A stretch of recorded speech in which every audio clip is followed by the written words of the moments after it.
PP शहीद Bhutto group पारां सिंधु दरिया ते केनालनि जी अॾावत ख़िलाफ़ शहर घारो में एहतिजाजी मुज़ाहिरो कयो वियो। शहीद कारकुननि पारां शहर जो गश्त करण बाद बस स्टॉप ते मेड़ खे अॻवाननि सिंध जे वसीलनि ऐं ज़मीननि जे तहफ़ुज़ लाइ वफ़ाक़ी हुकूमत जी पॉलिसियुनि ऐं पीपल्स पार्टी ते सख़्त तनक़ीद कई।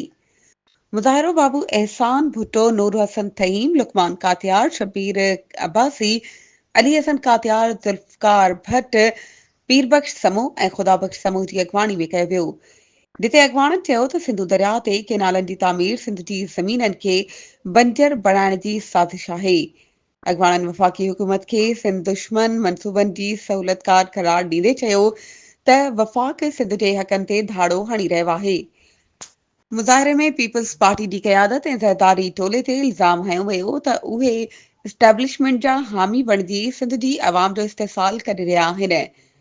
अॻवाननि अवाम खे अपील कई त उहे ज़रदारी पार्टी खां छुटकारो हासिल करे शहीद भुट्टो जी असल पार्टी ऐं संदन जानशीन ज़ुल्फ़कार जूनियर जा हथ मज़बूत कनि।